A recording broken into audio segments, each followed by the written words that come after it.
Avant de plonger dans cette histoire incroyable, pensez à vous abonner à la chaîne et à activer la cloche. Ici, chaque récit a quelque chose à dire, et vous ne voudrez pas en manquer un seul.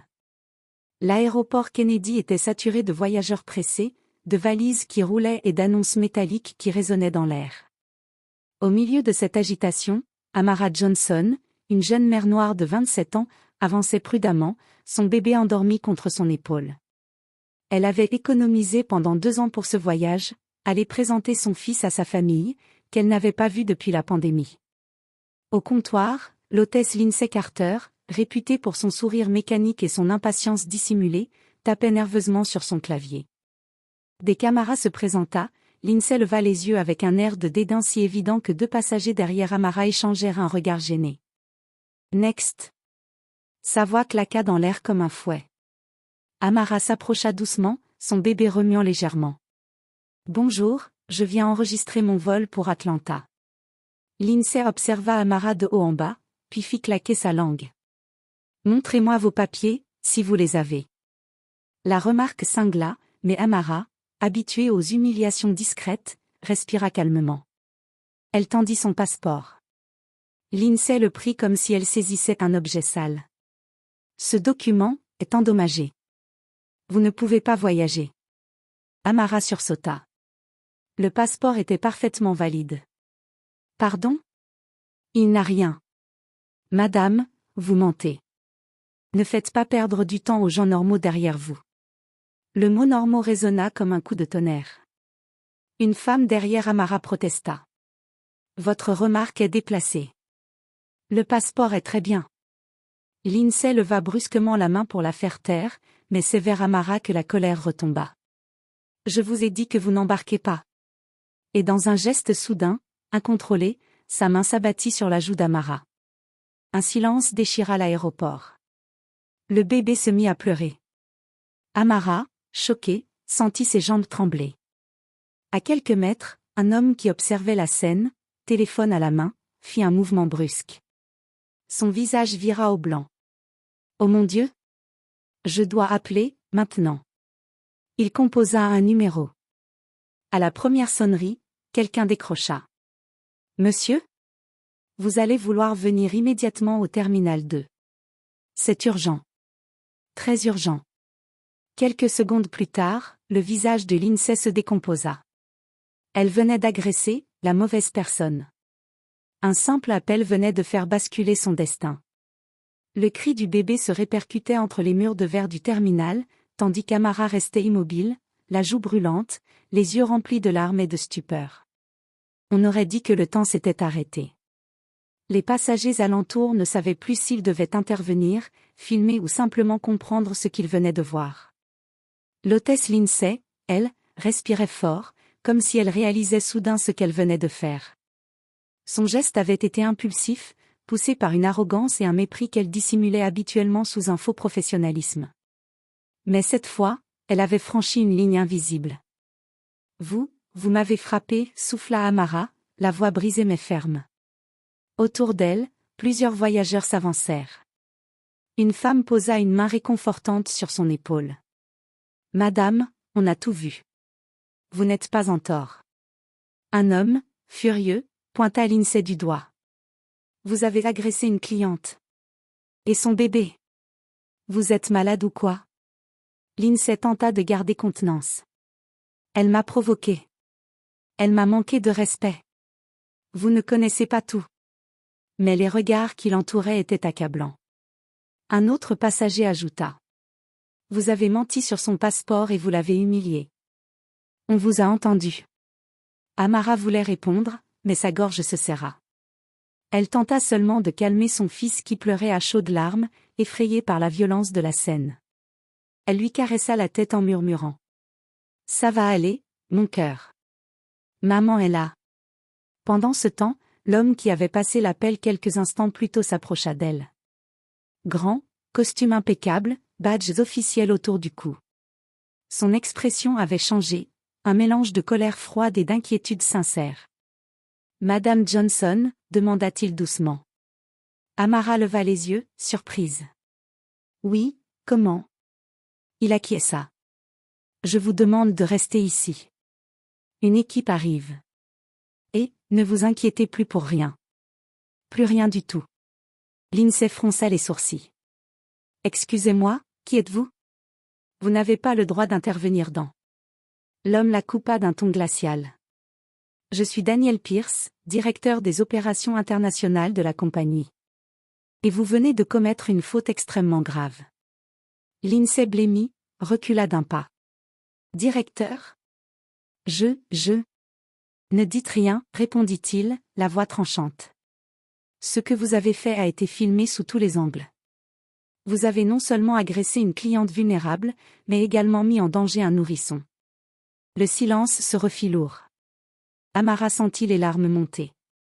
Pour la première fois depuis le début de l'incident, elle se sentit protégée. Daniel se tourna vers elle. Madame Johnson, j'ai été prévenue parce que, votre nom n'est pas inconnu de la direction. Amara cligna des yeux, interloquée. Pourquoi? Je ne comprends pas.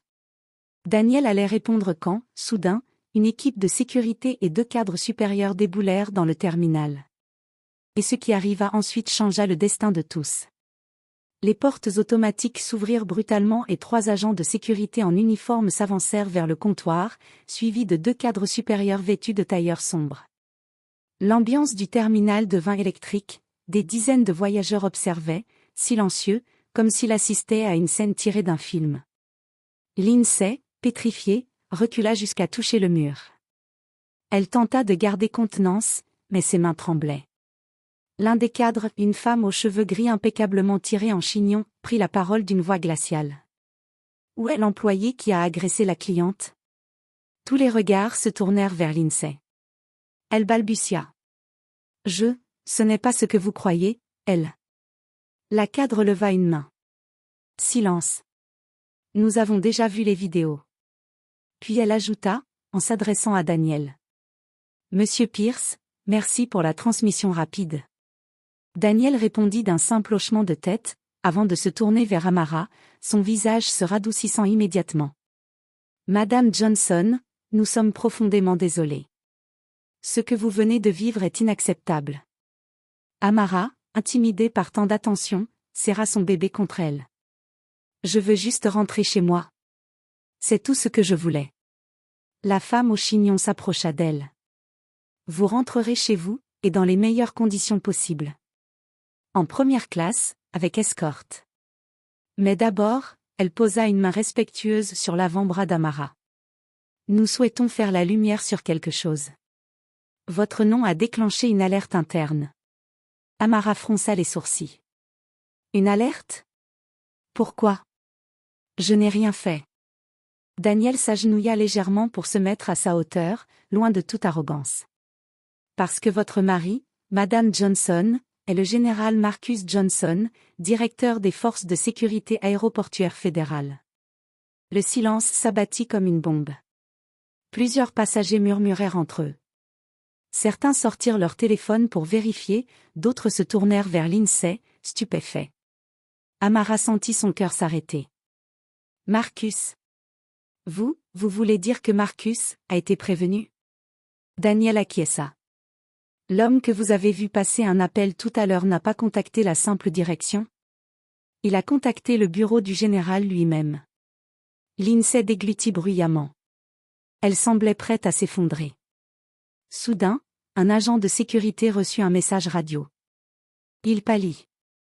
Monsieur Pierce. Le véhicule du général vient d'arriver. Il entre dans le terminal. Un frisson parcourut l'assistance.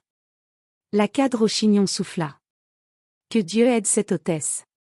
Lindsay chancela. Le général, ici? Pour elle? Pour ce moment? C'était juste une gifle. Juste. Daniel la coupa sèchement. Vous avez frappé la femme du chef de la sécurité fédérale et mis en danger son fils. Juste une gifle n'existe pas dans ce contexte. Amara, elle, sentait son cœur battre si fort qu'elle crut s'évanouir. Elle n'avait jamais vu son mari en situation d'urgence. Encore moins lorsqu'il s'agissait de sa famille. Quelques secondes plus tard. Un homme imposant, en uniforme officiel, traversa le terminal d'un pas rapide. Son visage était fermé, ses yeux brûlaient d'une colère froide contrôlée. Le général Marcus Johnson était arrivé. Et tout allait exploser. Le bruit des bottes du général Marcus Johnson résonna dans tout le terminal comme un tambour de guerre. Les voyageurs s'écartèrent instinctivement, formant un couloir humain. Certains filmaient, d'autres retenaient leur souffle. Personne n'avait jamais vu un haut gradé de se entrer ainsi dans un terminal civil, l'air aussi chargé de détermination froide. Marcus avançait d'un pas lourd, son uniforme impeccablement ajusté, son regard fixé droit devant lui, noir de colère. 2 agents fédéraux le suivaient de près, mais aucun n'osa marcher à son niveau. C'était un lion qui venait récupérer les siens.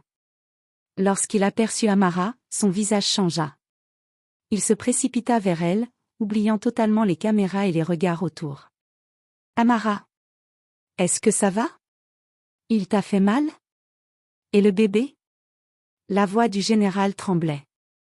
C'était un homme habitué à des situations explosives, à des menaces armées, mais voir sa femme avec une joue rouge, tenant leur fils en pleurs, le brisa immédiatement.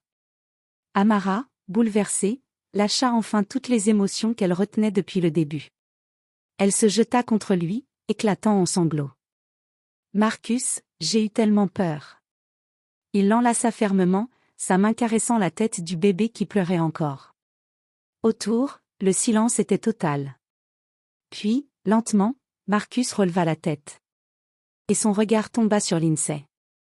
La jeune hôtesse, livide, recula d'un pas. C'était comme si toute la chaleur de son corps l'avait quittée. Elle tenta de balbutier quelque chose.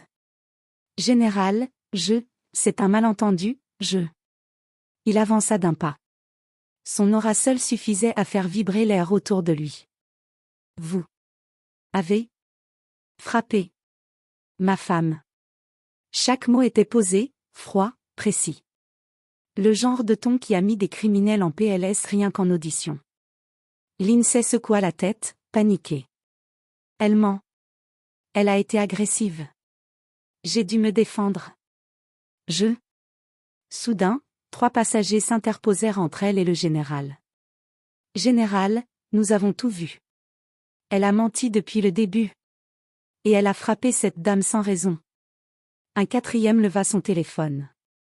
J'ai l'enregistrement complet. La cadre au chignon ajouta calmement. Monsieur le général, l'enquête interne est déjà ouverte. Les preuves sont accablantes. Marcus inspira profondément, comme pour contenir une colère qui pourrait dévaster tout le terminal. Il se tourna vers ses agents. Retirez immédiatement cet employé du terminal. Elle fera face aux poursuites appropriées. Les agents s'approchèrent. Lindsay éclata. Non. Je vais perdre mon travail.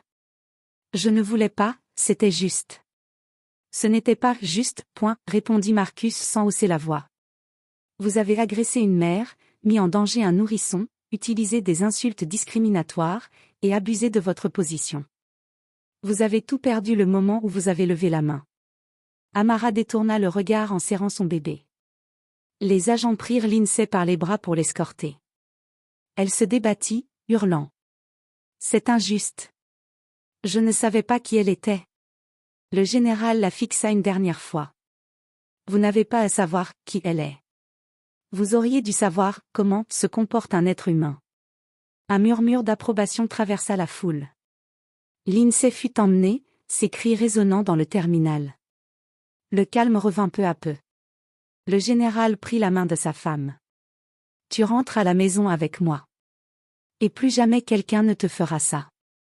Jamais. » Amara hocha la tête, les yeux encore humides. Mais ce que Marcus ne savait pas, c'est que cette histoire allait aller encore plus loin. Car la vidéo de l'incident venait d'être postée. Et en moins de 10 minutes, elle explosa sur les réseaux. À peine Lindsay avait-elle été escortée hors du terminal qu'un jeune étudiant, tremblant d'excitation, montra son téléphone à voix haute. « Regardez. La vidéo est déjà virale. 10 000 vues en 5 minutes. » En quelques secondes, une vague de notifications retentit dans tout le terminal. Les passagers les plus proches levèrent leurs écrans, stupéfaits. « Ça monte encore. 50 000 vues. Les médias commencent à en parler. Amara, toujours blotti contre Marcus, leva timidement les yeux. Je n'ai rien demandé de tout ça. Marcus lui caressa la joue. Je sais. Mais ce que tu as vécu mérite d'être montré. Personne ne mérite d'être humilié ainsi. Pendant ce temps, le staff de la compagnie aérienne courait dans tous les sens. La cadre au chignon donnait des ordres rapides. Commencer la procédure disciplinaire. Préparer la déclaration officielle.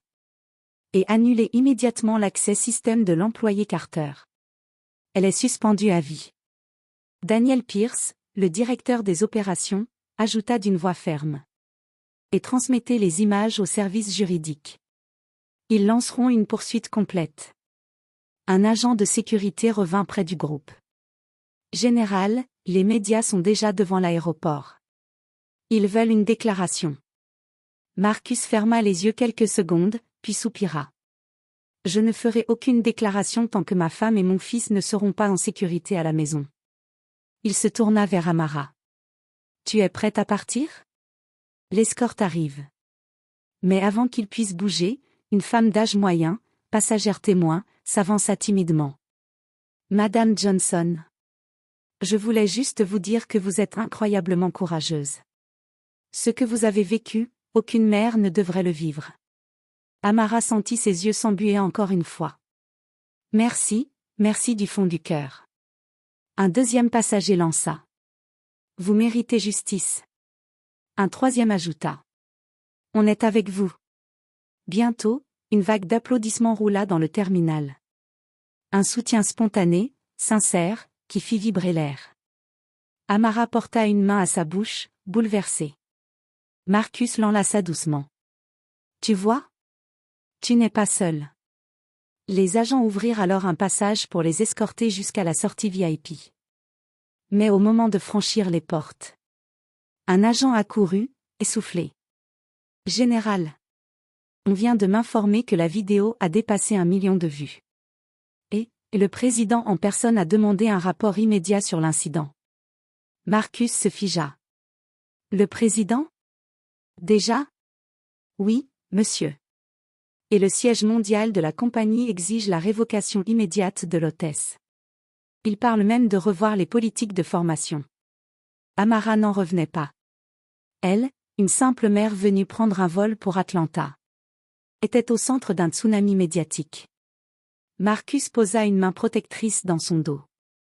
Peu importe ce qui se passe dehors. Ce qui compte, c'est toi et notre fils. Ils sortirent enfin vers la zone VIP. 2 SUV noirs les attendaient, moteurs allumés. Avant de monter, Amara se tourna une dernière fois vers le terminal. Elle revit la foule, les gens qui avaient pris sa défense, ceux qui avaient dénoncé l'injustice, ceux qui avaient pleuré pour elle. Puis elle murmura. Merci à tous. Les portes des SUV se refermèrent. Derrière elle, l'aéroport vibrait encore de ce choc colossal. Devant elle, une nouvelle vie commençait. L'hôtesse, elle, verrait sa carrière et sa réputation s'effondrer en quelques heures. Et tout cela pour une gifle qu'elle avait crue banale.